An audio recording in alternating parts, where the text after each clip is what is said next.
నమస్తే, welcome to next Zee News. ఈనాటి వార్తా విశేషాలు. భవిష్యత్తులో ఎవరైనా ఆడబిడ్డల జోలికి వస్తే ఏం చేయాలో చేసి చూపిస్తామని ముఖ్యమంత్రి చంద్రబాబు నాయుడు హెచ్చరించారు.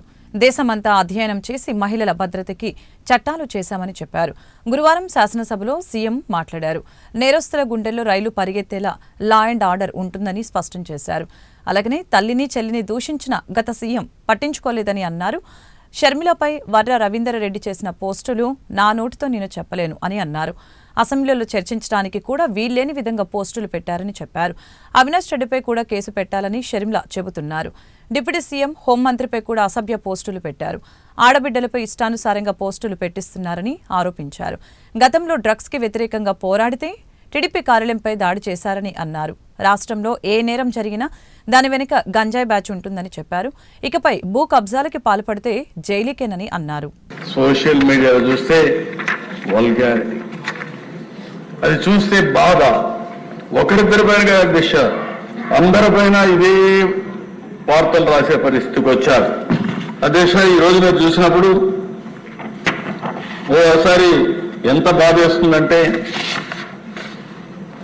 ఒక బాధ్యత కలిగిన రాజకీయ నాయకుడు ఎవరైనా కావచ్చు, ఏదైనా ఒకప్పుడు నేను చూస్తే ఒక చిన్న విషయం విమర్శ వచ్చిందంటే చాలా కాన్షియస్గా ఉండేవాడు.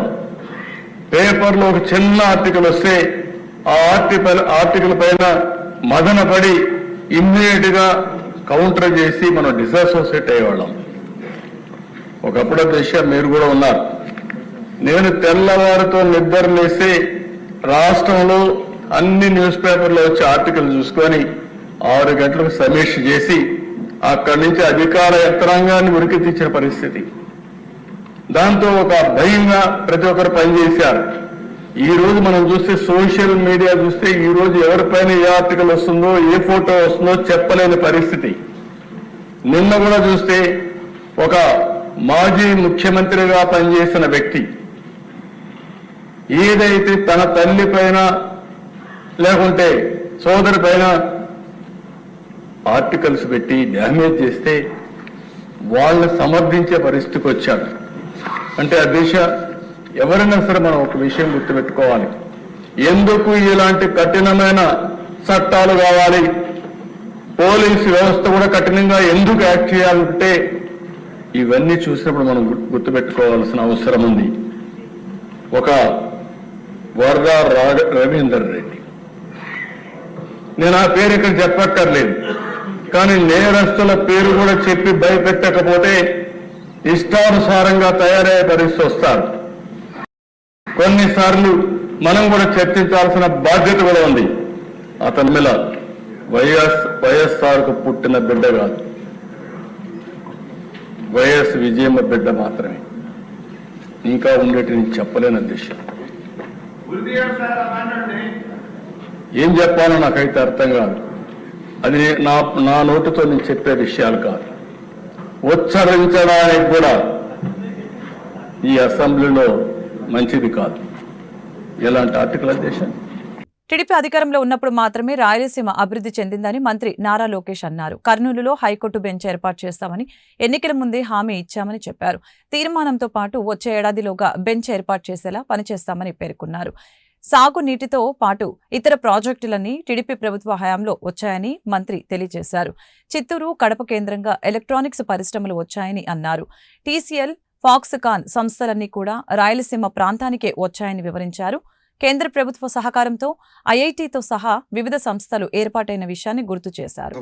ప్రపంచంలో ఎక్కడికి వెళ్ళినా 20% మంది ఐటీ రంగంలో తెలుగులు ఉంటాం. నిజంగానే మనందరం గర్వపడాల్సిన అవసరం ఉంది అధ్యక్ష. కానీ వాళ్ళు మన రాష్ట్రంలో పనిచేసేదానికి సరైన ఎకో సిస్టమ్ లేకపోవడం అనేది చాలా చాలా బాధాకరం. 2014 నుంచి 2019 మధ్యన ఒకసారి మనం చూస్తే అధ్యక్ష, సుమారుగా 150 కంపెనీలు 50,000 మందికి ఉద్యోగాలు కల్పించడం కూడా జరిగింది అధ్యక్ష. ఈ పరిశ్రమలని ఆనాడు తీసుకొచ్చాం. అంతేకాకుండా అనేక సందర్భాల్లో కాన్క్లేవ్స్ కూడా ఏర్పాటు చేసి వైజాగ్ను ఒక ఫోకస్ ఏరియాగా తీర్చిదిద్దడం జరిగింది. ముందు చూపుతో డేటా సెంటర్ పాలసీ ఆనాడు తీసుకొచ్చి అదానితో కూడా ఒప్పందం కుదుర్చుకుని వాళ్ళు కూడా ఆనాడు భూములు కేటాయిస్తాం జరిగింది, శంకుస్థాపన చేస్తాం జరిగింది. కానీ అది ఆగిపోతాం జరిగింది అధ్యక్ష. 2019 నుంచి 24 చూస్తే అధ్యక్ష ఎలాంటి యాక్షన్ లేదు. ఒక కాన్క్లేవ్ జరగలేదు, ఒక్క పరిశ్రమ రాలేదు అధ్యక్ష. ఒక మంత్రిని బాధాకరమైన పరిస్థితి ఏంటంటే ఆనాడు ఒక మంత్రిని అడిగారు అధ్యక్ష, ఆ రేస్ ఏదో హైదరాబాద్లో జరుగుతుంటే ఇది మీరు ఎప్పుడు తీసుకొస్తారు ఆంధ్ర రాష్ట్రానికంటే కోడి ఇంకా గుడ్డు పెట్టలేదు, లేదంటే గుడ్డు కోడి పెట్టలేదు ఏదో చెప్పాడు అధ్యక్ష. అది దేవుడి తెలియాలి ఏం చెప్పాడు. ఆ రోజు నుంచి ఆంధ్ర రాష్ట్రం అనేది ఎగతాళి చేశారు అధ్యక్ష. ఎక్కడికి వెళ్ళినా ఆంధ్ర రాష్ట్ర ఐటీ మంత్రి ఇలా ఉంటారా, ఇలా అవుతే పరిశ్రమలు ఎట్లా వస్తాయని కూడా వాళ్ళందరూ ఎగతాళి చేసే పరిస్థితి అధ్యక్ష. అంతేకాకుండా అధ్యక్ష, నేను మంత్రి అయిన తర్వాత అనేక కంపెనీల్లో కూడా కలిస్తే గత ప్రభుత్వంలో ఉన్న వాళ్ళు చాలా స్పష్టంగా మన కంపెనీలో వాటాలు అడగడం జరిగింది అధ్యక్ష. వాటాలు అడిగారు అధ్యక్ష. దానివల్ల ఆ కంపెనీలన్నీ వెనక్కి వెళ్ళిపోయినాయి. అంటే ఐటీ కంపెనీల్లో కూడా వాటాలు అడిగే పరిస్థితికి వీళ్ళు వచ్చారు అధ్యక్ష. ఏం చెప్పాలి అధ్యక్ష. ఇంతేకాకుండా పెద్దలు అన్నట్టు నిక్సీ కూడా నాడు పట్టించుకోలేదు, ఎస్టీపీఐకి ఇవ్వాల్సిన భూములు కేటాయించలేదు. ఇంకా మిలేనియం టవర్ ఫేజ్ 2 వచ్చే గల అక్కడ మన సచివాలయం పెడతామని మొత్తం డ్రామా నడిపించారు అధ్యక్ష. సచివాలయం పెట్టలేదు, అలానే ఐటీ కంపెనీలు కూడా అది కేటాయించలేదు అధ్యక్ష. దానివల్ల ఆంధ్ర రాష్ట్ర యువకులు చాలా చాలా నష్టపోతాం జరిగింది అధ్యక్ష. అధ్యక్ష, ఎన్డీఏ ప్రభుత్వం ఏర్పడి కరెక్ట్గా 5 నెలలు అయింది అధ్యక్ష. 5 నెలల్లో నేను ప్రధానంగా చేసింది ఏంటంటే ఉన్న ఐటీ కంపెనీలు అందరితో నేను మాట్లాడటం జరిగింది అధ్యక్ష. అంటే ఆంధ్ర రాష్ట్రంలో ఉన్న ఐటీ కంపెనీలు అందరితో 1-on-1 మీటింగ్ పెట్టాను. చిన్న చిన్న కంపెనీలు అయితే వైజాగ్లోనే నేను ఐటీ సార్ నాయకత్వంలో, ఐటీ సార్ కాదు మన ఐటాప్ నాయకత్వంలో నేను సమావేశం కూడా ఏర్పాటు చేసుకుని అక్కడ వాళ్ళు ఎదుర్కొన్న సమస్యలు ఏంటి, ఇంకేం చేస్తే బాగుంటుందని కూడా వాళ్ళతో సుదీర్ఘంగా చర్చిస్తాం జరిగింది అధ్యక్ష. విశాఖ తీరంలో వాయు కాలుష్య స్థాయి 7 రెట్లు పెరిగిందని డిప్యూటీ సీఎం పవన్ కళ్యాణ్ తెలిపారు. విశాఖ తీరంలో వాయు కాలుష్యంపై శాసన మండలిలో ప్రశ్నోత్తరాలు నిర్వహించారు. సభ్యులు అడిగిన ప్రశ్నలకి ఉప ముఖ్యమంత్రి పవన్ కళ్యాణ్ సమాధానం ఇచ్చారు. పారిశ్రామిక వృద్ధికి ప్రోత్సాహం అందిస్తున్నట్లు తెలియజేశారు. పర్యావరణ క్షీణత, కాలుష్య ప్రభావం తగ్గించేందుకు చర్యలు చేపట్టామని అన్నారు. దీనిపై పీసీబీ అధ్యయనం చేస్తోంది. 2025 జనవరిలో ఈ నివేదిక వస్తుంది. అది రాగానే విశాఖలో తగిన కార్యాచరణ చేపడతామని పేర్కొన్నారు. గ్రీన్ ఎనర్జీని రాష్ట్ర ప్రభుత్వం ప్రోత్సహిస్తుందని, కంప్రెస్డ్ బయోగ్యాస్ వినియోగంతో కాలుష్యం తగ్గిస్తామని చెప్పారు. విశాఖ స్టీల్ ప్లాంట్ ప్రైవేటీకరణ జరగదని పవన్ స్పష్టం చేశారు. ఆంధ్ర విశ్వవిద్యాలయం ద్వారా వాయు కాలుష్యానికి మూలాలను గుర్తించడానికి విశాఖపట్నం నగరంలో సోర్స్ అపోర్షన్మెంట్ మరియు క్యారింగ్ కెపాసిటీ దిశగా ఆంధ్రప్రదేశ్ పొల్యూషన్ కంట్రోల్ బోర్డు ఒక అధ్యయనాన్ని ప్రారంభించింది. 2025 జనవరి నాటికి అధ్యయన నివేదిక వచ్చే అవకాశం ఉంది. అందిన వెంటనే విశాఖపట్నం నగరంలో కాలుష్యం యొక్క సవాళ్లను నివేదికలో సూచించిన విధంగా పరిష్కరించడానికి విశాఖపట్నంలో ప్రత్యేక కార్యాచరణ చేపట్టడం అవుతుంది. అలాగే విశాఖ నగరం యొక్క నిర్దిష్ట సమస్యలను పరిష్కరించడానికి మేము ఈ కింద చర్యలు తీసుకోబోతున్నాం అధ్యక్ష. 1, రోడ్డు దుమ్ము, వాహన ఉద్గారాలు, నిర్మాణ ధూళి, విశాఖ పోర్ట్ అథారిటీ మరియు ఇతర పరిశ్రమల నుండి వెలువడే ఉద్గారాలు మరియు బయోమాస్ను బహిరంగంగా కాల్చడం ద్వారా మొదలైన వాటి వలన విశాఖపట్నం నగరంలో కాలుష్యం ఏర్పడుతూ ఉంది.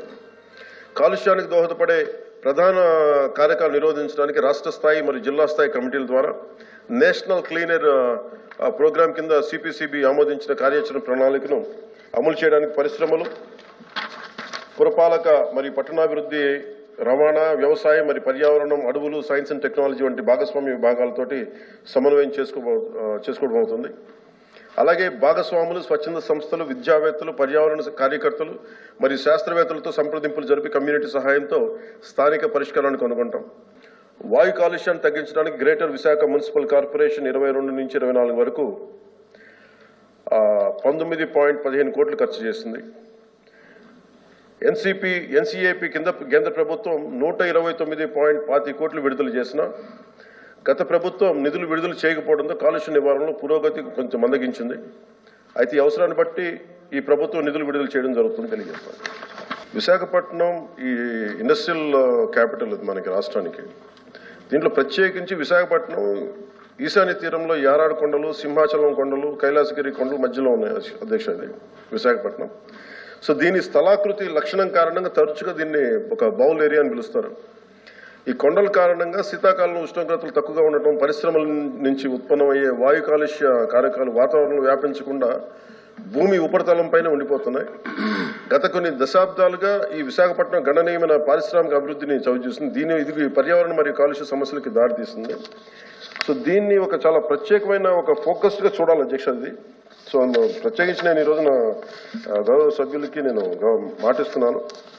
ఈ డిసెంబర్ మొదటి వారం ఒకసారి ప్రత్యేకించి వెళ్ళి అక్కడ క్షేత్రస్థాయి పర్యటనలు చేసి కాలుష్యం మీద ఒక సరైన అవగాహన చేసుకొని మొత్తం డిపార్ట్మెంట్ ఉన్నతాధికారులతో అందరితో వెళ్ళి అసలు ఏం చేయాలనేది ప్రత్యేకమైన దృష్టి సారించి దాని మీద. వైసీపీ ప్రభుత్వం గంజాయి బ్లేడ్ బ్యాచ్ ఆగడాలపై ఎలాంటి చర్యలు తీసుకోలేదని రాష్ట్ర హోంమంత్రి అనిత విమర్శించారు. 5 ఏళ్లలో జగన్ ఒక్కసారి కూడా సమీక్ష చేయలేదని, దీంతో దుండగులు రెచ్చిపోయారని ఆగ్రహం వ్యక్తం చేశారు. గంజాయితో పాటు బ్లేడ్ బ్యాచ్ ఆగడాలు, వాటి కట్టడికి తీసుకుంటున్న చర్యలపై శాసనసభలో పలువురు సభ్యులు ప్రశ్నలు వేశారు. వీటికి హోంమంత్రి సమాధానం ఇచ్చారు. కూటమి ప్రభుత్వం అధికారంలోకి వచ్చినప్పటి నుంచి గంజాయి కట్టడికి చర్యలు చేపట్టామని చెప్పారు. ప్రత్యేక టాస్క్ ఫోర్స్ సబ్ కమిటీ ఏర్పాటు చేశామని అన్నారు. వచ్చిన వెంటనే గాంజాయి మీద ఉక్కుపాదం మోపాలి అన్న ఒక థియరిటికల్ గా మనందరం కూడా వెళ్ళడం జరిగింది అధ్యక్ష. దీనిలో భాగంగానే చూస్తే నిజంగా సభ్యులు అన్నట్టుగా ఈరోజు గాంజాయి అనేది ఎలా అయిపోయిందంటే ఎక్కడో ఏజెన్సీ ఏరియాలో పండే గాంజా కాస్త ఈరోజు స్కూల్ బ్యాగ్స్ లోకి వచ్చే పరిస్థితి వచ్చింది అధ్యక్ష. స్కూల్లో పిల్లలు కూడా గాంజాయి తీసుకునే పరిస్థితులకు వచ్చేసారు. అంటే లాస్ట్ 5 సంవత్సరాలు ఇందాక సభ్యులు మన వాసు గారు మాట్లాడినప్పుడు కనీసం గాంజాయి మీద కానీ గాంజా బ్యాచ్ గురించి కానీ బ్లేడ్ బ్యాచ్ గురించి కానీ దౌర్భాగ్యం ఏంటంటే ఒక సీఎం స్థాయిలో ఉన్న వ్యక్తి ఏ రోజు కూడా ఒక రివ్యూ తీసుకోకపోవడం, ఒక ఇన్ఫర్మేషన్ కనీసం తెప్పించుకోకపోవడం అధ్యక్ష. దీని పర్యవసానం ఏదంటే 5 సంవత్సరాలు దీన్ని క్యారీ ఫార్వర్డ్ చేసుకొని ఈ రోజు ఇంతవరకు రావడం జరిగింది అధ్యక్ష. దీని నేపథ్యంలో ఈ రోజు ఈ గాంజాని ఇమీడియట్ గా మనం అరికట్టాలి అనుకునేటప్పుడు చాలా ఎక్సర్సైజ్ చేసుకోవాల్సి వస్తుంది అధ్యక్ష. సిస్టమ్ ని కూడా మనం మళ్ళా రిపేర్ చేసుకోవాల్సిన పరిస్థితి ఏర్పడింది అధ్యక్ష. ఇంతకు ముందు గాంజాకి సంబంధించి పైనుంచి ఏజెన్సీ నుంచి కిందకు వచ్చే సిచ్యువేషన్ లో ఎన్ని చెక్ పోస్టులు ఉన్నాయని నేను వైజాగ్ సిపి గారిని ఒకసారి నేను హోమ్ మినిస్టర్ అయిన వెంటనే మాట్లాడితే కేవలం 2 సీసీ కెమెరాలు ఉన్నాయి, చెక్ పోస్టులు ఉన్నాయి, దాని దగ్గర 2 సీసీ కెమెరాలు ఉన్నాయని చెప్పారు అధ్యక్ష. అంటే చెక్ పోస్టులు కూడా పెట్టుకోలేని పరిస్థితులు అయిపోయింది. ఈ రోజు మళ్ళా తిరిగి గాంజా నిర్మూలనకి పర్టికులర్ గా ఎక్కడెక్కడైతే ఏరియాస్ నుంచి అయితే మనకి ట్రాన్స్పోర్ట్ జరుగుతుందో ఆ ట్రాన్స్పోర్ట్ అన్ని ఏరియాలలోని కూడా చెక్ పోస్టులు ఏర్పాటు చేసుకున్నాం. చెక్ పోస్టుల దగ్గర సీసీ కెమెరాస్ ఏర్పాటు చేసుకున్నాం అధ్యక్ష. ఏ గాంజా తీసుకునే వ్యక్తి కూడా ఎక్కడ కూడా తప్పించుకోకూడదనే ఉద్దేశంతోనే సర్వేలెన్స్ కింద సీసీ కెమెరాలు ఆల్రెడీ ఫిక్స్ చేస్తున్నాం అధ్యక్ష. దీని నేపథ్యంలోనే మనం అర్థం చేసుకుంటే అధ్యక్ష ఈ 5 నెలల కాలంలో మనం వచ్చిన ఎన్డీఏ గవర్నమెంట్ వచ్చిన 5 నెలల కాలంలోనే సుమారుగా 25,000 కేజీల గాంజాని ఈరోజు పట్టుకొని గవర్నమెంట్ స్వాధీనం చేసుకునే పరిస్థితి, పోలీస్ డిపార్ట్మెంట్ వాళ్ళు పట్టుకొని స్వాధీనం చేసుకునే పరిస్థితి కనిపించింది అధ్యక్ష. దగ్గర 916 మందిని కూడా ఈ రోజు మనం జూన్ నుంచి అక్టోబర్ వరకు చూసుకుంటే 916 మంది మీద ఆల్రెడీ కేసులు నమోదైన వాళ్ళందరూ కూడా వెళ్ళారు అధ్యక్ష. ఇందాక గౌరవ సభ్యులు కూడా జైలుకి సంబంధించిన విషయం కూడా చెప్తున్నారు అధ్యక్ష. ఇంతకు ముందు ఏం జరిగిందన్న దాని గురించి ఈ రోజు నేను చెప్పక్కర్లేదు, మీరు చెప్పక్కర్లేదు, ప్రపంచం అంతా కూడా తెలుసు.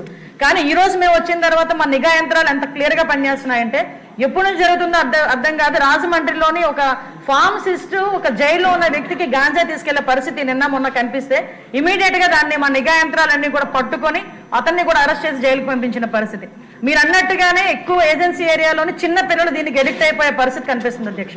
ఎడిక్ట్ అవ్వడమే కాదు అధ్యక్ష, వాళ్ళకున్న ఫైనాన్షియల్ ప్రాబ్లమ్స్ ని బేస్ చేసుకుని వాళ్ళని పావుల కింద వాడుకునే పరిస్థితి ఉంది. కాబట్టి గాంజా బ్యాచ్ల్లోని గాంజాలు సరఫరా చేసేవారు కానీ గాంజా తీసుకునే వాళ్ళకి కూడా అధ్యక్ష ఈ రోజు ఏదో తీసుకొచ్చాము, జైల్లో పెట్టేసాము, వాళ్ళకి రిమాండ్ తీసేసాము, తర్వాత బెయిల్ బయటకు వచ్చి వాళ్ళు అలా చేసే కన్నా వీళ్ళు చేసిన వెంటనే వీళ్ళ మీద పీడియాక్ట్ పెట్టడమే కాదు అధ్యక్ష, వీళ్ళ ఆస్తులు కూడా జప్తు చేయడానికి వీలైతే వాళ్ళకి ఆస్తి ఏమీ లేకపోతే వాళ్ళ దగ్గర ఉన్న ఆధార్ కార్డులు కానీ వాళ్ళ దగ్గర ఉన్న రేషన్ కార్డ్స్ కానీ అలాంటివి కూడా సీజ్ చేసే పరిస్థితి కూడా రప్పించాలి అని ఉన్నవ లక్ష్మీనారాయణ, ఉన్నవ లక్ష్మీ భాయమ్మ దంపతులు గుంటూరు బ్రాడీపేటలో 102 ఏళ్ల క్రితం స్థాపించిన శారదానికేతన్ విద్యాసంస్థ దినదిన ప్రవర్ధమానమే వెలుగొందుతుందని జన చైతన్య వేదిక వ్యవస్థాపకులు వల్లంరెడ్డి లక్ష్మణ్ రెడ్డి తెలిపారు. స్వాతంత్ర్యం రాకముందే మహిళల విద్యాభివృద్ధి కోసం, ఉపాధి కోసం శారదానికేతన్ విద్యాసంస్థ పనిచేసిందని గుర్తు చేశారు. శుక్రవారం 102వ వార్షికోత్సవ వేడుకలు అంగరంగ వైభవంగా జరిగాయి. ఈ సందర్భంగా వల్లంరెడ్డి లక్ష్మణ్ రెడ్డి మాట్లాడారు. మారుతున్న కాలానికి అనుగుణంగా శారదానికేతన్ విద్యాసంస్థ కార్పొరేట్ విద్యాసంస్థలకి ధీటుగా విద్యను అందిస్తుందని వివరించారు. ఈ విద్యాసంస్థ అభివృద్ధికి దాతలు ముందుకు రావడం అభినందనీయమని చెప్పారు. ఈ కార్యక్రమంలో శారదానికేతన్ ప్రిన్సిపల్ డాక్టర్ పి కోటిరత్నం, మాజీ ప్రిన్సిపల్ రంగనాయకి, ఏవో టి శ్రీనివాసరావు, పూర్వ ఏవో జి శ్రీనివాసరావు తదితరులు పాల్గొన్నారు. చారిత్రాత్మక విద్యాసంస్థ శారదానికేతన్ స్వాతంత్ర సమరయోధులు ఉన్నవ లక్ష్మీనారాయణ గారు, ఉన్నవ లక్ష్మీబాయం గారు 1922లో మహిళలు చదువుకోవాలి, బాలికలకు విద్య అందించాలి, వారికి హాస్టల్ వసతితో కూడిన ఒక విద్యాలయం ఉండాలని చెప్పిన కోరికతో శారదానికేతన్ని 1922లో ప్రారంభించారు. ఈ సంస్థ 10 మందితో ప్రారంభమైన ఈ సంస్థ ఈరోజు దాదాపు 400 మంది విద్యార్థులతో విరాజిల్లుతూ ఉంది. మహాత్మా గాంధీజీ శారదా నికేతన్కి వచ్చి 2 రోజులు గడిపిన సందర్భం. శారదా నికేతన్ వార్షికోత్సవ సభలకి వివి గిరి లాంటి వారు, శ్రీ రాజగోపాలాచార్య లాంటి వారు మహనీయులు హాజరైన పరిస్థితి. ఈరోజు మనం 102వ వార్షికోత్సవాన్ని జరుపుకుంటున్నాం. శారదా నికేతన్ అభివృద్ధి చేసిన ప్రిన్సిపాల్స్, వార్డెన్స్, ఇక్కడ పనిచేస్తున్న ఇతర సిబ్బంది కూడా ఈరోజు ఈ సమావేశానికి హాజరయ్యారు. శారదా నికేతన్ని మరింత అభివృద్ధి చేసుకోవాల్సిన బాధ్యత మనందరి మీద ఉంది. ఈ శారదా నికేతన్కి ఎక్కువ మంది బలహీన వర్గాలు, దళితులు, గిరిజనులు, ముస్లిమ్స్, అతి వెనుకబడిన వాళ్ళు, అతి పేదలు హాజరవుతున్న పరిస్థితి. వారిని అభివృద్ధి పదంలో ముందుకు తీసుకెళ్లాలంటే శారదా నికేతన్ని మరింత అభివృద్ధి చేసుకోవాల్సిన అవసరం ఉంది. ఈ శారదా నికేతన్ స్థాపించి 102 సంవత్సరాలైన సందర్భంగా ఆనాడు స్వతంత్ర సంగ్రామంలో గుంటూరు పట్టణం తరపున ఉన్నవ లక్ష్మీబాయమ్మ గారు, లక్ష్మీనారాయణ గారు ఎంతో వారి జీవితాన్ని త్యాగం చేసి అనాథలను అక్కువ చేసుకొని మహిళలు చదువుకుంటేనే వారి యొక్క వృద్ధి నెలకొల్తుందనే ఉద్దేశంతో ఆనాడు ఉన్న సంఘ దురాచారాలను ఎదిరించి వితంతువులను అక్కువ చేసుకొని వారికి విద్య నేర్పించి ఉపాధి అవకాశాలు కలగాలనే ఉద్దేశంతో ఈ సంస్థను స్థాపించి నిర్విరామంగా ఇప్పటికి 102 సంవత్సరాలైంది. వారి యొక్క ఆశయాల్ని తూచా తప్పకుండా అమలు చేస్తూ దినదిన ప్రవర్తనం కలిగి ఈరోజు కార్పొరేట్ స్థాయిలో ఉన్న స్కూళ్ళకి కన్నా కూడా భిన్నంగా ఇక్కడ విద్యను అభ్యసించడమే కాకుండా సంస్కృతి సంప్రదాయాలకి నిలయముగా ఇక్కడ తెలుగు, సంస్కృతం భాషని పరిరక్షించడం జరుగుతుందని శ్రీ శారదా నికేతనాన్ని ఉన్నవ దంపతులు స్థాపించారు. ఆ వివరాలన్నీ ప్రస్తుతం ఈవోలు చెప్పారు. తమ్మారెడ్డి భరద్వాజ గారు, ఇక్కడ చదివినటువంటి శకుంతలాదేవి కుమారుడు త్రిపురనేని సాయిచంద్ గారు, వారిద్దరూ సంయుక్తంగా కలిసి మాకు ఒక 6 గదుల పెద్ద భవనాన్ని మేము కోరిన వెంటనే ఇచ్చి పిల్లలకి ఇబ్బంది లేకుండా ఏర్పాటు చేశారు. ఆనాడు తల్లిదండ్రులే ఇంటికి తీసుకువెళ్ళని పిల్లల్ని లక్ష్మీబాయమ్మ గారు మరి సంఘాన్ని పక్కన పెట్టి ఈ మూఢాచారాలని అణగద్రొక్కి ఒక బాల వితంతువుని మూఢమి మేము ఇంటికి తీసుకెళ్ళమని తల్లిదండ్రులు నిరాకరిస్తే శారదా నికేతనం ఉన్నది దేనికి అని ఆ పిల్లని తీసుకొని వచ్చి ఇక్కడ సంరక్షించి విద్యాబుద్ధులు నేర్పారు. వారు కుల మత అతీతంగా ఈ సంస్థని స్థాపించి ఎందరినో తీర్చిదిద్దారు. ఆంధ్రప్రదేశ్లో ఎక్కడ తెలుగు పండిట్స్ ఉన్నా వాళ్లలో ఎక్కువ శాతం శ్రీ శారదా నికేతనం విద్యార్థినులు అవ్వటం ఒక విశేషమైన అంశమైతే ఇక్కడే చదివినటువంటి ఆమె సత్యవతి అనే ఆవిడ లక్ష్మీబాయమ్మగా పేరు మార్చుకుని సంఘం లక్ష్మీబాయమ్మ అని భాగ్యనగరంలో ఒక పెద్ద విద్యా సంస్థ కూడా వెలిచింది. అటువంటి ఎందరో మహనీయులకి ఆశ్రయమై వాళ్ళని బాగా ప్రకాశింపచేసిన ఈ విద్యా సంస్థ 102వ సంవత్సరంలో అడుగుపెట్టింది. ఇంకా ఇది మళ్ళీ బాల్యావస్థ నుండి త్వరగా యవనావస్థకు వచ్చి 16 అణాల పడుచు పిల్లలాగా చక్కగా ప్రకాశించాలని దాతలందరూ సౌజన్యంతో ముందుకు వచ్చి ఇంకా దీనికి కావలసినటువంటి అవసరాలని నెరవేరుస్తారని మీ ద్వారా మేమందరం విన్నపం చేస్తాం. వర్ధమాన నటుడు అశోక్ గల్లా నటించిన దేవకీ నందన వాసుదేవ సినిమా రాష్ట్ర వ్యాప్తంగా శుక్రవారం విడుదలైంది. ఈ సందర్భంగా గుంటూరు హరిహర మహల్లో ఈ చిత్రం విడుదల సందర్భంగా తిరువేది హరికృష్ణ యూత్ ఆధ్వర్యంలో విజయోత్సవ కేక్ కటింగ్ కార్యక్రమం జరిగింది. ఈ కార్యక్రమానికి ముఖ్య అతిథులుగా AP industrial development corporation chairman Degala Prabhakar, TDP నాయకులు చిట్టిబాబు పాల్గొన్నారు. ఈ సందర్భంగా వారు మీడియాతో మాట్లాడారు. నటశేఖర కృష్ణ వారసత్వాన్ని యువ హీరో అశోక్ గల్లా కొనసాగించాలని చెప్పారు. అలాగే సూపర్ స్టార్ మహేష్ బాబులాగా Ashok Galla cine stardom సొంతం చేసుకోవాలని ఆకాంక్షించారు. పార్లమెంటు సభ్యులు జయదేవ్ గారి తనయుడుగా, అలానే మహేష్ బాబు గారి మేనలుడుగా రాష్ట్రం మొత్తానికి సుపరిచితుడైన అశోక్ బాబు గారు రెండో సినిమా, మొదటి సినిమా హీరో. సినిమా పరంగా అతని నటన పరంగా సూపర్ సక్సెస్ అయింది. నటనలో మొదటి సినిమాలో నటించినట్టు లేదని చెప్పి ప్రేక్షకులంతా కొనియాడిన పరిస్థితి ఉంది మొదటి సినిమాలో. అదేవిధంగా ఈ రెండో సినిమా దేవకీ నందన వాసుదేవ కూడా ఇండస్ట్రీలో పెద్ద హిట్ అయి హీరోగా నిలబడాలని చెప్పి తెలుగుదేశం పార్టీ తరఫున గుంటూరు ప్రజల తరఫున యూనిట్ అందరికీ శుభాకాంక్షలు తెలియజేస్తూ మాజీ పార్లమెంటు సభ్యులైనటువంటి గల్లా జయదేవ్ గారి పుత్రుడైనటువంటి అశోక్ గారి రెండో సినిమా దేవికి నందన వాసుదేవ అనే సినిమా రిలీజ్ సందర్భంగా ఈరోజు కూడా గుంటూరులో ఉన్న యువతందరూ కూడా ఇలాగ పండగ వాతావరణంలాగా ప్రతి ఒక్కరు కూడా వాళ్ళ తండ్రి గారు ఇక్కడ పార్లమెంట్లో ప్రతి ఒక్కరు కూడా సుపరిచితం. ఎంతో ఇక్కడ పార్లమెంటుని అనేక కార్యక్రమాలు వర్కులు చేసేసి ప్రతి ఒక్కరు కూడా నెంబర్ 1 పార్లమెంటరీగా పేరు ప్రఖ్యాతులు తీసుకొచ్చి ఈ రోజున వాళ్ళ బాబు గారి కొడుకు అశోక్ గారి చాలా సినిమా రంగాలే ప్రతి ఒక్కరు కూడా మన సొంత ఇంట్లో మనిషి హీరోగా వచ్చినటువంటి సినిమాలాగా భావిస్తూ మేమందరం కూడా ఉదయాన్నే మమ్మల్ని ఎవరు కుర్రోళ్ళందరూ కూడా ఉదయాన్నే ఫోన్ చేసి అన్నగారు అబ్బాయిది ఇలా సినిమా రిలీజ్ అని చెప్పేసి ప్రతి ఒక్కరు కూడా వాళ్ళ ఎందుకంటే వాళ్ళ తండ్రి చేసినటువంటి సేవలు వాళ్ళ నాన్నగారు అలానే నట సామ్రాట్ మన గుంటూరు జిల్లా వాసి అయినటువంటి సూపర్ స్టార్ కృష్ణ గారు వారసులు వాళ్ళ మేనమామ మహేష్ బాబు అంటే ఇలా గుంటూరు తెలుగు చలనచిత్రంలో రాష్ట్ర తెలుగు చలనచిత్రంలోనే మరి ప్రతి ఒక్కరు కూడా తెలిసిన హీరో. ప్రతి ఒక్కరు కూడా ఇలా మహేష్ బాబు అనగానే ప్రతి ఒక్కరు కూడా అలా ఉండాలి.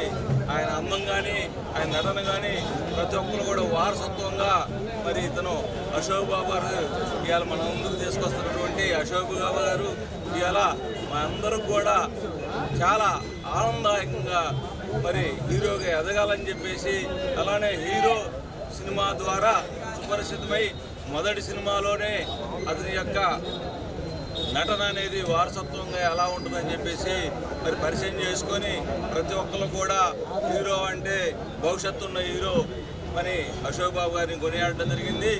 ఈ రోజున కూడా మీ అందరం కూడా ఈ సినిమా సూపర్ సక్సెస్ అయ్యి వారసత్వానికి మరొక హీరో వచ్చారని చెప్పేసి ఈ విధంగా మంచి హీరో అనిపించుకోవాలని చెప్పేసి ఆశీస్సులు అందరం కూడా కోరుకుంటున్నాం. భవిష్యత్తు బాగుంటుందని చెప్పేసి వాళ్ళ మేనమామలాగా వాళ్ళ తాతగారు సూపర్ కృష్ణలాగా పేరు ప్రఖ్యాతులు తీసుకొస్తారని చెప్పేసి మంచి హృదయంతో మేము అందరూ కూడా ఆశీర్వదిస్తున్నాం. Thank you. గుంటూరు నగరపాలక సంస్థ పరిధిలో అరండల్పేట నుంచి కొత్తపేట నెహ్రూ నగర్ వైపు వెళ్లే ప్రధాన మార్గం 3 వంతెనల వద్ద నూతన రైల్వే ట్రాక్ ఏర్పాటుకి సంబంధించి పనులు ప్రారంభం కానున్నాయి.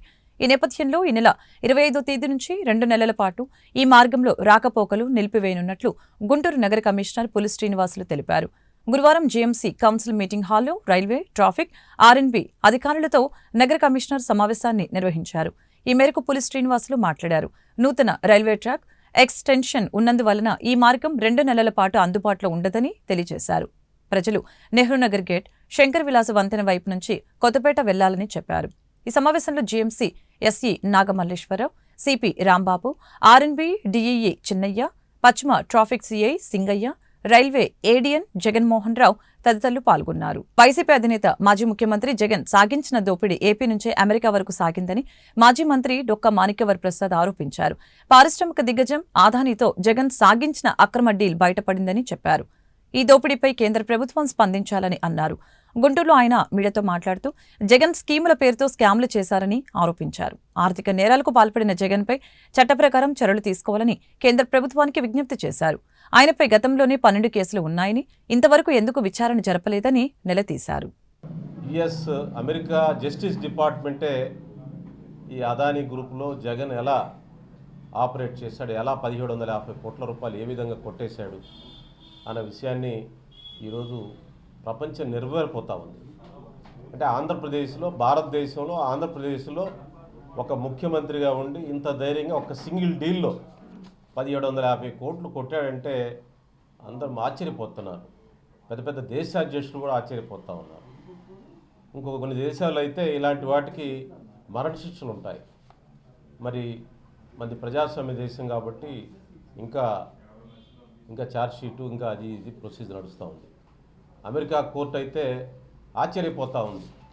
ఒక ప్రభుత్వాలు ఈ విధంగా ఎన్ని వందల కోట్లు ఇంతమంది మదుపుదారులు అంటే ఇన్వెస్ట్ చేస్తుంటారు చాలామంది మధ్యతరగతి వాళ్ళు కొద్దిగా ఉన్నవాళ్ళు ఇంతమంది ఇన్వెస్టర్స్ని ఇట్లా దోపిడీ చేస్తారా ఆంధ్రప్రదేశ్లో అని ఆశ్చర్యపోతూ ఉన్నారు. దీని మీద ప్రభుత్వాలు వెంటనే చర్య తీసుకోవాలి. దీని మీద ఇలాంటి ఇది సింగిల్ కుంభకోణం, ఓన్లీ సెకీ అంటే అదానీ గ్రూప్ ద్వారా ఒక సెకీ ద్వారా వచ్చినదే 1750 కోట్లు. ఇంకా అదానీ గ్రూప్స్ అనేక పెట్టుబడులు పెట్టింది. అన్ని పోర్టుల్లో అదానికి షేర్స్ ఇచ్చాడు జగన్. ఆ షేర్స్లో జగన్కి వాటా ఉంది. అదాని ప్రతి కంపెనీలో ఆంధ్రప్రదేశ్లో లేకపోతే ఇతర రాష్ట్రాల్లో అదానీ కంపెనీ ఉందంటే ఆ కంపెనీలో జగన్ గారికి వాటా ఉన్నట్టే లెక్క. ముఖ్యంగా ఆంధ్రప్రదేశ్లో ప్రతి పోర్టులో అదానీ గారికి షేర్స్ బలవంతంగా బెదిరించి ఆల్రెడీ ఉన్న కంపెనీని బెదిరించి వాళ్ళు విత్డ్రా చేయించేసి అదానికి పెట్టించాడు, అదానికి కొనిపించాడు. దానిలో జగన్ గారికి షేర్స్ ఉన్నాయి. ఈ విధంగా ఆంధ్రప్రదేశ్లో ప్రతి దానిలో జగన్ గారికి షేర్స్ ఉన్నాయి. ఇతర రాష్ట్రాల్లో ఉన్న అదానీ గ్రూప్స్లో కూడా జగన్ గారి సంస్థలకు షేర్స్ ఉన్నాయి. అంటే ఒక రాజకీయ అధికారం ద్వారా ఏ విధంగా దోచుకోవచ్చో అనేది ఒక ప్రపంచాన్ని విస్తుపోయే ఒక కొత్త న్యాయ సూత్రాలని దోపిడీ సూత్రాలని జగన్మోహన్ రెడ్డి గారు కనిపెట్టారు. ఒక ఆయన జాన్ ఇలియట్ అని ఇంపల్షన్స్ అని ఒక పుస్తకం రాశాడు, ఒక రీసెర్చ్. ఈ రీసెర్చ్లో ఆయన చెప్పాడు అసలు జగన్ గారు ఏ విధంగా చేస్తాడు. మిషనరీ అండ్ మైనింగ్ గ్యాంగ్లెండ్స్ మిషనరీ అంటే ఒక మిషనరీ లాగా మైన్స్ని ఎలా గ్రాప్ చేస్తారో ఆయన ఒక రీసెర్చ్ చూపించాడు. అదేవిధంగా ఇక అనేక స్కామ్స్ ఏ విధంగా పెట్టుబడులు ఏ విధంగా దోస్తాడు, ఏ విధంగా కరప్షన్ జరుగుతుంది, జగన్ కంపెనీస్కి ఏ విధంగా వచ్చాయి, అసలు ఇదంతా ఆశ్చర్యం ఇస్తూ ఒక అధికారం ఉంటే ఏ విధంగా దోచుకోవచ్చో జగన్ గారు ఎలా దోచాడో ఈ ఇంపల్షన్స్ అనే పుస్తకం ద్వారా ఒక రీసెర్చర్ జాన్ ఇలియట్ అనే ఆయన రీసెర్చ్ చేశాడు. అంటే అంతర్జాతీయ సంస్థలు కూడా ఈ క్రోనీ క్యాపిటలిజం ప్రభుత్వ అధికారాన్ని ఎట్లా పెట్టి దోచుకోవచ్చు అనే దాని మీద జగన్ గారిని ఒక పెద్ద మోడల్గా చూస్తూ ఉన్నారు. జగన్ గారు చూపించి ఇట్లా దోచుకున్నాడని మిగతా దేశాలకి ప్రపంచానికి లేకపోతే బిజినెస్ స్కూల్స్ ఒక పాఠంగా తయారైంది. మరి జగన్ గారి కీర్తి ప్రతిష్టలు ఆ విధంగా ఎదుగుతూ ఉన్నాయి. అది మన తెలుగు వాళ్ళం సిగ్గుపడాలని చెప్పి ఈ సందర్భంగా నేను మనవి చేస్తూ ఉన్నాను. అయితే ఇప్పుడు జగన్ గారు ఈ మధ్య నేను విదేశాలకు వెళ్తానంటున్నాడు. జగన్ గారికి నిజంగా ధైర్యం ఉంటే ఇప్పుడు అమెరికా వెళ్ళమని చూద్దాం, తిరిగి వస్తాడేమో ఈ కేసులో. ఇప్పుడు లండన్ వెళ్ళమండి, తిరిగి వస్తాడేమో చూద్దాం. ప్రపంచం అలర్ట్ అయిపోయింది. ఒక వ్యక్తి ముఖ్యమంత్రిగా ఉంటే ప్రపంచాన్ని ఎలా భయపెట్టాడో, అంటే ఎట్లా దోచుకున్నాడో, ఏదో తగ్గులు పిండారీలని విన్నాం. అంటే వాళ్ళు ముసుగులు వేసుకొని వచ్చి గుర్రాలు వేసుకొని వచ్చి ఆలీబాబా వీళ్ళంతా ఒక స్టైల్లో చేస్తారు. అట్లా ఇప్పుడు అధికారంలో ఉండి రాజ్యాంగ ప్రకారం ఎలక్ట్ అయ్యి ప్రజాస్వామ్యం ద్వారా ఎలా దోచుకోవచ్చో జగన్ ప్రజాస్వామ్యాన్ని భయపెట్టాడు. జగన్ చట్టాన్ని భయపెట్టాడు. జగన్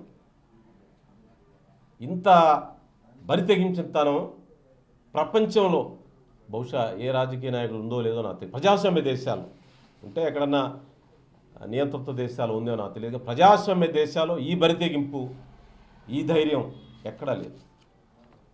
అంటే ప్రజాస్వామ్యం అంటే గేలి, చట్టం అంటే గేలి లెక్కలేదు. అంటే ఈ జస్ట్ కేర్లెస్ అనమాట. మరి ఆయన ఈ జగన్ టైంలో జరిగిన ఒప్పందాలన్నీ రివ్యూ చేయాలని డిమాండ్ చేస్తున్నాను నేను. Not only electricity, mines, everything ప్రతిదీ రివ్యూ చేయాలి. అదాని ఉన్నాడంటే అక్కడ జగన్ ఉన్నాడు, జగన్ది అనుకోవాలి, అది అదానిది కాదు. మన రాష్ట్రంలో అదాని పేరుకే ఉంటుంది కానీ మొత్తం జగన్ అవన్నీ అన్ని జగన్వి అవన్నీ కూడా. అందువల్ల ఆ విషయాలను రివ్యూ చేయాలని చెప్పి నేను కోరుతా ఉన్నాను. మన ఆంధ్రప్రదేశ్ కుంభకోణాల చరిత్రని అంతర్జాతీయ స్థాయి తీసుకెళ్ళినందుకు రాష్ట్ర అసెంబ్లీలో జగన్ గారికి సన్మానం చేయమని చెప్పి నేను అసెంబ్లీకి స్పీకర్ గారికి విజ్ఞప్తి చేస్తాను. మన రాష్ట్ర పరువు తీసి మనల్ని గేలి చేసి ప్రజాస్వామ్యాన్ని ఆటబట్టించిన జగన్మోహన్ రెడ్డి గారికి మరి ప్రజాస్వామ్యాన్ని ఇలా దుర్మార్గం చేయవచ్చా, ఇలా దోచుకోవచ్చా అని చేసినందుకు ప్రపంచ రీసెర్చ్లు కూడా యూనివర్సిటీలు కూడా భయపడుతున్నాయి. ఆ క్రోనీ క్యాపిటలిజం తారాస్థాయిలో చేసిన జగన్మోహన్ రెడ్డి గారి దోపిడీని ఒకసారి అసెంబ్లీకి పిలిపించి ఆయన సత్కారం చేయమని అసెంబ్లీ సభ్యుల్ని కోరుతా ఉన్నాను. అదేవిధంగా ప్రజాస్వామ్యాన్ని జగన్ ఛాలెంజ్ చేస్తూ ఉన్నాడు. చట్టాన్ని జగన్ గారు ఛాలెంజ్ చేస్తూ ఉన్నాడు. ప్రజాస్వామ్యాన్ని, చట్టాన్ని మీ ఇష్టం ఏం చేస్తారో చేసుకోండి అంటున్నాడు. అసెంబ్లీకి రాను, ఏం చేస్తారో చేసుకోండి. నేను ఇంట్లో కూర్చొని అసెంబ్లీ చేస్తాను, ఏం చేస్తారో చేసుకోండి. ఇక నేను దోపిడీ చేశాను, ఏం చేస్తారో చేసుకోండి అన్నట్టుగా ఉంది. అందువల్ల ఇప్పుడు కనుక ఈ దోపిడీని కనుక వెలికి తీసి అతని చట్టం ముందు నిలబెట్టకపోతే మన చట్టబద్ధ పాలనకే అగౌరవం, ప్రజాస్వామ్యానికే అగౌరవం. కేవలం రాజకీయాన్ని అంటే ఆ జగన్ గారికి రాజకీయం అంటే వ్యాపారం, డబ్బు సంపాదించడం. ఏదో విధంగా అధికారం వస్తే దాని ద్వారా దోచుకోవచ్చు అనే ఒక సూత్రం. రాజకీయం అంటే వ్యాపారంగా మార్చిన ఏకైక రాజకీయ నాయకుడు ప్రపంచంలో ఒక జగన్మోహన్ రెడ్డి గారు మాత్రమే, ఇంకెవరూ లేరు. మరి ఆ స్థాయిలో ఆయన ఏం చేస్తాడు? అధికారం ఉన్నప్పుడు మజ్జిగేమో ప్రజలకు పంచుతాడు, మేగడేమో తన ఇంటికి తీసుకెళ్తాడు. దోపిడీ అదనమాట. ప్రజలకి ఏంది, నేను మజ్జిగ ఇచ్చా కదా, అందరికి మజ్జిగ పోసా కదా అంటాడు. మజ్జిగేమో ప్రజలకి, మేగడేమో తన ఇంటికి. ఇంత బరితెగింపు, ఇంత దోపిడీ ఎక్కడ చూడలేదు. ఈరోజు జాతీయ పత్రికలు ఆయన గారి నిర్వాహకం గురించి, అంతర్జాతీయ పత్రికలు, జాతీయ పత్రికలు, హిందూ లాంటి పత్రిక వారి ఫోటో వేసి ఏ విధంగా దోచుకుందో హిందూ లాంటి పత్రిక రాస్తుంది.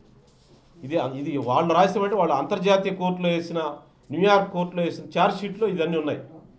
ఈయన గారి నిర్వాహకం ఉంది. ఆ నిర్వాహకాన్ని హిందూ పేపర్ కూడా రాస్తుంది. హిందూయే కాదు, మనకు హిందూ దొరుకుతుంది కాబట్టి పెట్టి అన్ని జాతీయ మీడియా అంతా కూడా ఈరోజు జగన్ గారి యొక్క స్టైల్కి వాళ్ళు నివ్వెరపోతూ ఉన్నారు. వాళ్ళు ఏంటి దుర్మార్గం, ఇలా చేయొచ్చా? ఆయన అంటుంటాడు ప్రతిసారి, పైనున్న దేవుణ్ణి కిందన్న ప్రజలు నమ్ముతానని. ఈ దోపిడీలో 1700, ఈ సింగిల్ దోపిడీలో ఓన్లీ సెకి, అదానీ, సెకి, ఆంధ్రప్రదేశ్ ప్రభుత్వం ఈ 3 కుంభకోణంలో 1750 కోట్లు సింగిల్ డీల్లో కొట్టాడు. ఈ సింగిల్ డీల్లో కొట్టింది మరి ఆయన పైన దేవుడికి, ఏ దేవుడు ఆయన నచ్చిన దేవుడు, ఆయన ఎవరు నమ్మితే ఆ దేవుడిని ప్రమాణం చేసి నేను తీసుకోలేదని చెప్పానండి. ప్రజలకి చెప్పమనండి నేను తీసుకోలేదని. అంత బహిరంగంగా, అంత బట్టపై చట్టాన్ని, ప్రజాస్వామ్యాన్ని, రాజ్యాంగాన్ని ఖాతరు చేయకుండా ఇది కేంద్ర ప్రభుత్వం కూడా ఆలోచించుకోవాలి. మోడీ గారు, అమిత్ షా గారు కూడా